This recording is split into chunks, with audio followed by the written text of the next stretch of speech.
산처럼 쌓여있는 쓰레기들. 이곳은 인천에 있는 수도권 매립지입니다. 지난해 기준으로 서울, 경기, 인천에서 나온 107만 톤이 넘는 쓰레기가 이곳에서 처리됐는데요. 하루 평균 2,900여 톤, 그러니까 25톤짜리 쓰레기차가 매일 100대 넘게 가득 차서 들어오는 겁니다. 이 물량 가운데 상당 부분을 차지하는 건 인천이 아니라 서울과 경기에서 나온 쓰레기인데요. 그런데 인천시가 내년부턴 더 이상 수도권 쓰레기를 받지 않을 거야 라고 선언했습니다. 이거 꽤 예전부터 말 나온 거 아님? 쓰레기 대란 터지겠네. 자기들이 버리는 쓰레기 처리할 거 반대하면 다 끌어안고 살아야지. 커뮤니티에서도 이 이슈로 댓글만 1,000개 넘게 달릴 만큼 논쟁이 뜨거운데요.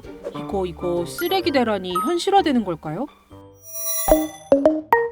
사실 이 문제 갑자기 나온 이야기는 아닙니다. 이미 인천은 10년 전에도 이제 더는 쓰레기를 받지 않겠다고 선언한 적이 있거든요.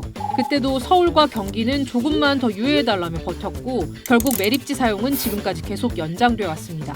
그리고 지금 그때와 비슷한 상황이 다시 눈앞까지 온 건데요. 일단 왜 수도권 쓰레기가 하필 인천으로 모이게 된 걸까요? 과거 서울은 마땅한 쓰레기 처리장이 없어 쓰레기를 도시 곳곳에 택지 조성지, 저습지 등에 묻어왔어요. 이후 1964년부터 군자동, 응암동을 시작으로 방배동, 압구정동 등 전용 매립지를 만들었는데요. 하지만 인구가 늘어나며 그 자리들은 하나둘 지금 우리가 알고 있는 아파트 단지로 바뀌었죠. 그래서 대안으로 선택된 곳이 교통이 편리하고 도시 외곽에 위치한 난지도 매립장인데요.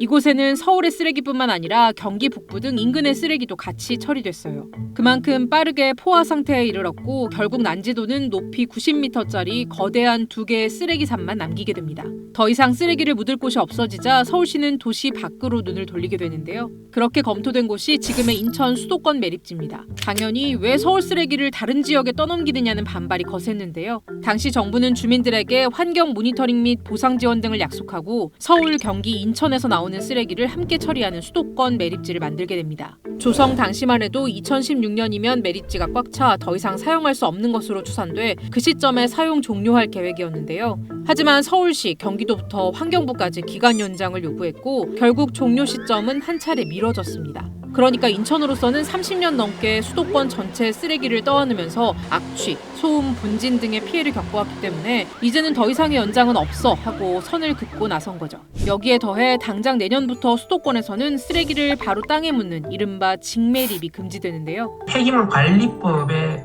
따라서 종량제 봉투를 바로 매립할 수 없다라고 하는 것이고요.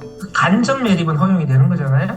그러니까 종량제 봉투를 소각하거나 선별하고 나면은 그 선별 잔재물이나 소각재 같은 것들은 매립은 할 수 있는 것이죠. 그러니까 쓰레기를 한 번 더 살펴봐서 재활용할 건 재활용하고 태울 건 태워서 최후의 수단으로 땅에 묻자라는 건데 그러니 이제는 당장 쓰레기를 묻을 땅뿐만이 아니라 매립 전에 처리할 소각시설까지 확보해야 하는 상황인 거예요.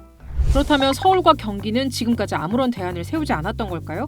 수도권 지자체들은 소각장을 신설하거나 정설하려는 계획을 세우고 추진을 해왔어요. 그런데 소각장이라는 것이 주민 반대가 심하잖아요. 그렇기 때문에 정상대로 추진을 못했어요. 대부분 여전히 입지조차 구하지 못하는 상황인데 해안이 다가온 것이죠. 쓰레기 처리 시설 자체가 대표적인 기피시설이다 보니 우리 동네는 안 된다는 반대에 번번이 막혀온 건데요. 대표적인 사례가 서울의 마포 자원회수시설입니다. 신규 소각장 입지를 둘러싼 갈등 끝에 마포구 주민들이 서울시를 상대로 행정소송을 내면서 법적 다툼이 진행 중이거든요. 그러다 보니 마지막 대안으로 이 방법까지 거론되고 있는데요. 어쩔 수 없는 대안으로 민간 소각시설로 위탁을 할 수 있다라는 것에 대안이 나오고는 있지만 그게 과연 장기적으로 봤을 때 그게 올바른 정책이냐라는 것은 상당히 논란의 소지가 있어요. 민간 소각장 위탁은 말 그대로 당장 급한 불을 끌 수 있는 선택지일 뿐 근본적인 해결책이라고 보기는 어렵다는 겁니다. 민간 소각시설을 만약에 위탁으로 가게 된다면 그건 지역 간 이동이 안 되나요? 서울시에는 민간 소각시설이 있기 때문에 다 다른 시설로 갈 텐데 그렇게 되면 그거는 지역 간 이동이 아닌가? 그 민간 시설이 있는 그 지역 주민들은 감내야 될까? 인천시가 매립지 안 되는 거 똑같죠? 특히 서울의 경우 민간 소각장이 거의 없어 위탁을 하더라도 결국 쓰레기를 다른 지역으로 보낼 수밖에 없는 상황이라서요. 이렇게 되면 인천에서 벌어진 갈등이 다른 지역으로 옮겨가는 건 물론 쓰레기 뺑뺑이 사태가 벌어질 수 있다는 우려도 나옵니다. 현재 서울과 경기는 소각장 확충과 처리 대안 마련에 속도를 내고 있다는 입장을 밝혔는데요. 앞으로 수도권의 쓰레기들은 어디로 가게 될까요? 쓰레기 대란을 막을 현실적인 대안은 없는 걸까요? 여러분의 생각을 댓글로 알려주세요.